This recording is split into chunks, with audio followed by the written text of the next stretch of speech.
Hi, Adrian. How are Hi, you? hi, Gabby. That's a great background you have. I love this. This is fantastic. Thank you. This is a great film. I love it. This is Oh, fantastic. thank you very Thank you much. so much for having me. I'm always impressed by watching you on screen. Is there anything you can do, Adrian Brody? Oh, there's plenty. I just try to muddle through. I just feel like I'm gonna go around telling everyone that I find their conversations intellectually It's stimulating. stimulating. Yes, that's right. A good line. Yeah.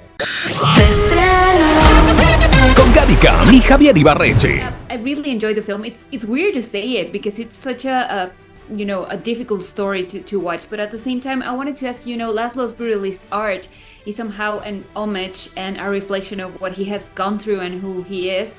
And I wanted to ask you, as an artist yourself, do you feel like the brutalist is somehow an opportunity to do the same?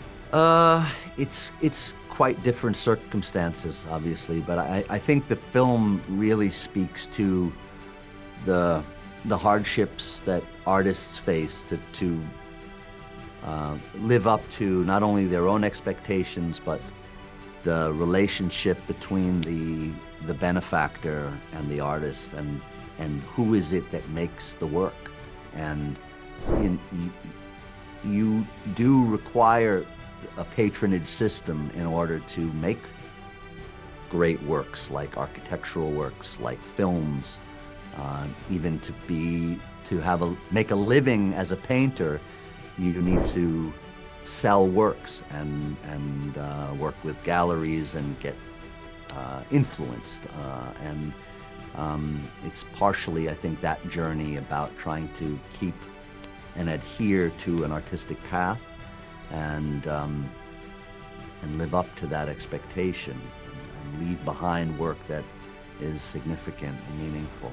Yesterday, watching the film and being like, I don't want to see this, as if I was watching a horror film. And then I realized there are some tints of horror in this film, like the music and then the shots. And I wanted to ask you if you conceived it that way or it's just me. Well, I never thought about it as a horror film, but it's funny. The film that I'm working on at the moment, my next project, is a film that people keep saying, like, oh, there's sort of elements of horror, and I was like, it's not really elements of horror. There's elements of terror, and they're different things. I think that of course this film is, this film, The Brutalist, is a film on terror and the trauma that and the victims of trauma frequently attract perpetrators of great trauma. There's a lot of stuff that the film is really toiling with, but it's in some ways a very disturbing film. It also is an occasionally funny one, but yeah, I suppose it's more upsetting than funny. I found it hard to sleep last night, I'm not gonna lie. But Well, still, I'm sorry, and you're welcome. these two characters obviously are two extremes, and I wanted to ask you, what kind of values and roles do you think they play on this take of the American dream? What do they represent? Well, in Elizabeth's case, it's an interesting question. I think she's someone who's trying to make the American dream work for her.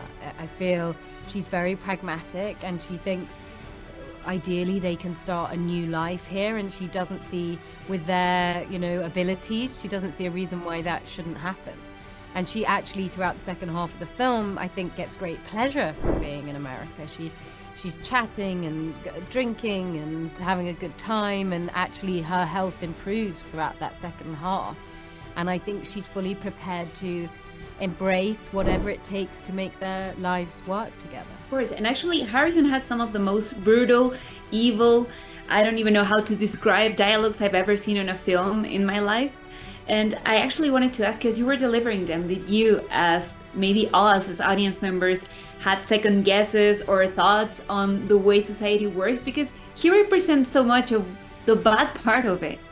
Yeah, look, I love how extreme he is. I love how kind of completely insensitive he is at times in the face of actually how kind of sophisticated he can be. He does have an eye for beauty and talent and all things good, but there's so much negativity in him that is sort of traveling along with him, that I think he doesn't know what I think envy is a big part of his driving force, and you know that leads to all sorts of bad behavior on a small scale and on a big scale as well. So the dialogue was so fantastic, because you just cannot believe that people say these certain things. And, you know, funnily enough, Van Buren gets a few laughs in the film because he's so kind of ridiculous in the things that he says.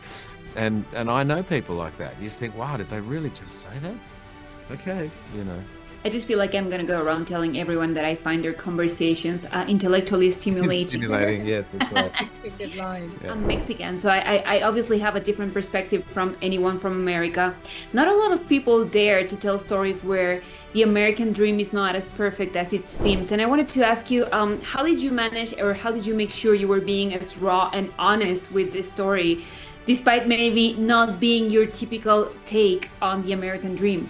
Yeah, I just think we have so many stories on American optimism. And one thing that's kind of interesting is that the film was sort of designed to frustrate those expectations, because even as a film viewer, the first half of the film is specifically about American optimism, and it's sort of before the decline of the second half of the film.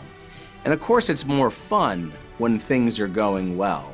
And yet, you know, the unfortunate reality is that there are no happy endings in this life. And, you know, that it all ends the same way.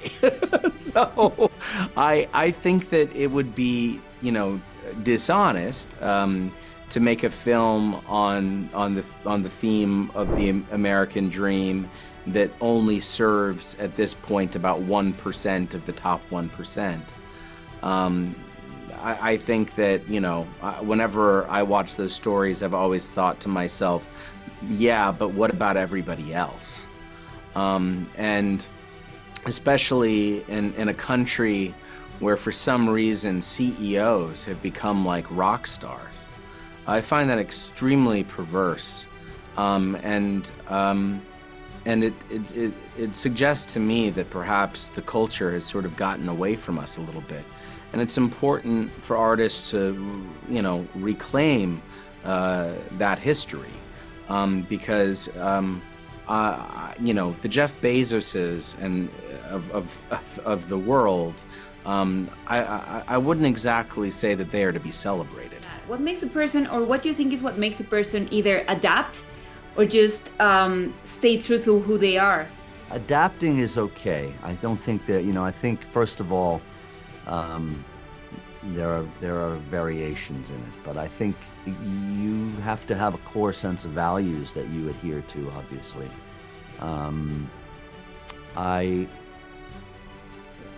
I think being a director or a painter is different than being an actor, because an actor must interpret the writings of others unless he's the creator and creating that work, which is not being an actor. But you are responsible to work in a director's medium, and therefore you have to acquiesce a certain level of control. You have to fight for what is truthful and honest, but you have to make sure you're on the same page when you accept the role, or else you're going to be disconnected from one another. But once you agree and are on the same page, there is a degree of collaborative spirit in that profession. So I think adjusting is good. Acquiescing and kind of going against what you personally feel is right is something that's much harder and less acceptable. As my last question, as I was watching The Brutalist, I realized how much more empathetic just watching this film made me. And having portrayed characters that actually deal with these kind of situations, do you feel like you're more empathic with, you know, the situations that go around and what people go through after portraying this kind of character? Oh, definitely. Well, it's not unfamiliar to me, and I've you know, I have a very blessed life, but I've also, you know, my grandparents and my mother fled war-torn Europe in the 50s and came to America and started again. And, you know, if you're connected with the world around you and to the suffering of others, you can't help but be empathetic. And I think being an actor and portraying characters that undergo circumstances that are quite difficult only helps, because you have to immerse yourself in those circumstances in another time. I grew up with very empathetic parents who are very concerned for the welfare of others and everyone around them, and so that guided me, I think, in my whole journey, even if I wasn't an actor. You learn a lot about yourself in each job that you take on, but I think sometimes you don't realize what those things are until years later. You know, there's some beauty in just stepping into the shoes of someone else and in an empathetic way and kind of expressing that. You can't help but learn more about other people, which I then think is helpful for ourselves. So it's hard to know what it expresses in yourself other than just becoming a bit more open-minded, I suppose. And you realize so much people become who they are because of the circumstances they're in. Yeah. Many of the sites of my projects had survived. My buildings were devised to endure such erosion of shoreline. When dogs get sick, they often bite the hand of those who fed them. Until someone bursts. Con Gaby Cam y Javier Ibarreche.